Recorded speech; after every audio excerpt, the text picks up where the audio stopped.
il y a un problème de connexion. Pourquoi il y a un problème de connexion? Je ne sais pas, ça a l'air de bien marcher pourtant. Bon, j'ai des messages d'erreur. Vous me direz si vous ne me voyez pas, si vous ne m'entendez pas, s'il y a un problème. Là, comme ça a l'air de marcher. Bon, on verra bien. Ouais, quelle semaine. Pouf. Bon, voilà. Bon, maintenant, il va me falloir un peu de temps pour m'en remettre, pour me reposer un peu, parce que je suis fatiguée.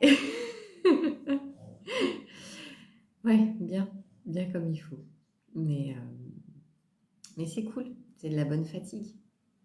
Donc voilà, il y a de la satisfaction pour le travail accompli, pour voilà, tout ça. J'ai encore des retours qui me disent, voilà, qui sont très positifs et des gens qui sont contents de travailler avec moi, donc c'est toujours agréable. Et maintenant, ça va être repos un petit peu. J'ai encore quelques trucs à faire, mais je vais me reposer surtout avant.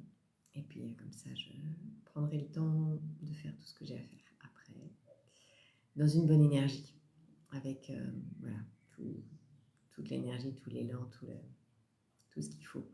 C'est super important. Je ne sais pas si vous faites ça, mais c'est vraiment important de prendre le temps de s'écouter, de se reposer. Alors l'objectif, c'est pas de passer son temps à se reposer non plus. Il faut se bouger aussi le derrière. Mais c'est important de ressentir quand même quand le corps il a besoin de se reposer. Dans les moments où on n'arrive plus à se connecter à son corps, on peut vite tomber dans du stress, dans tenir à cause du stress.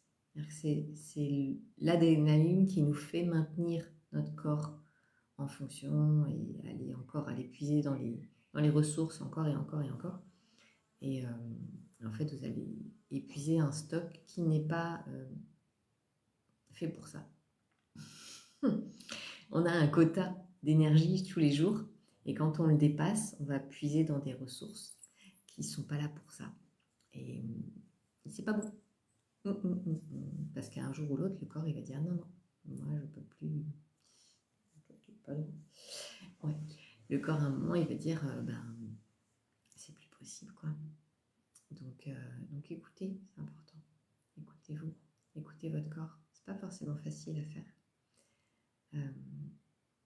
Je vois en fait en séance, rien qu'en 1 heure de séance, les gens qui tiennent à cause du stress et ceux qui sont juste en forme en fait.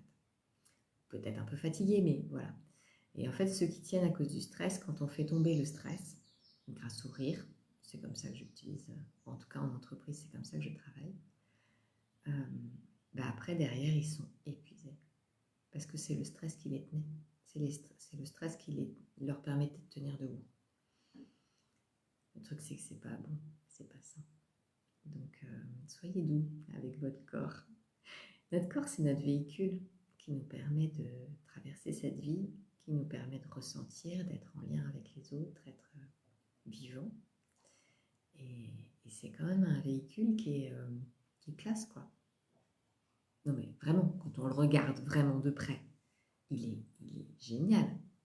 Enfin, il est tout mou, mais en même temps, il est dur. Quand vous le blessez, il se répare tout seul. Si je me suis fait mal, voilà, je fais rien. Enfin, je fais juste en sorte que ça reste propre. Mais c'est lui tout seul qui se répare. Il est en train de refaire les chairs, les machins, et tout. Il est en train de se réparer. Quand vous vous cassez un os, moi je trouve ça juste génial. Quand on se casse un os, alors le médecin nous le met droit pour qu'il se répare, pas de trapiole. Mais à l'endroit où ça s'est cassé, il est 2 fois plus résistant. Je trouve ça fou quand même. Et le corps, il s'adapte à l'environnement dans lequel on vit. Et il fait son possible, quoi. Il est vraiment là pour nous aider à réguler tout ça et à traverser notre vie. Donc, on a besoin d'en prendre soin, vraiment. C'est le premier espace auquel on doit prendre soin. Parce que moi, j'ai cette sensation que mon corps ne m'appartient pas. C'est un cadeau qu'on m'a fait. La vie m'a offert ce corps pour pouvoir vivre cette existence. Et c'est à moi d'en prendre soin. Plus que de mes chemises, parce que je ne pourrais pas en changer s'il y a une tache. S'il me pas, s'il n'est pas à la bonne taille, s'il n'est pas à la bonne forme. Non, il est comme ça, c'est celui-là qu'on m'a donné et c'est à moi d'en prendre soin. C'est ma responsabilité de le nourrir avec des choses saines, de l'entretenir, de mettre du mouvement, parce que le corps, il a besoin de mouvement. À partir du moment où il n'y a plus de mouvement, voilà. Mets de l'huile, hein, chérie, mets de l'huile. Ouais. Voilà. Il a vraiment besoin qu'on prenne soin de lui. Et c'est comme un doudou qui va traverser toute votre vie, quoi, avec vous. Le jour où il s'arrête, bah, c'est la fin, donc il y a intérêt à en prendre soin. Et pas pour le contrôler, mais pour l'aider à nous soutenir. C'est notre responsabilité. En tout cas, c'est comme ça que je vois les choses et que je ressens les choses. Bon, si tu apprécies cette vidéo, je t'invite à la partager, à me mettre en commentaire comment tu prends soin de ton corps, toi, en ce moment. Et puis, si tu veux participer à ce défi Cap ou pas Cap, tu peux aller voir les vidéos de Mathieu Boinet. Sous cette vidéo, tu auras le lien. Il fait un live par jour pour nous parler de l'audace, comment se dépasser et aller de l'avant. Et si tu veux me mettre au défi, ben, je t'invite sous cette vidéo, dans les commentaires, à me mettre le sujet sur lequel tu as envie que je fasse la vidéo de demain ou après-demain. Voilà, en fonction de où j'en serai. Et ben, je t'envoie plein de bisous. Prends soin de toi. Moi, je vais aller me poser un peu. Je viens de dormir, mais je crois que ça suffit pas. Je vais me poser au soleil. Ça va me faire du bien de me régénérer aussi avec la vitamine D. C'est cool aussi, hein? Ça va faire du bien, ça. Allez, je t'embrasse. À bientôt. Ciao.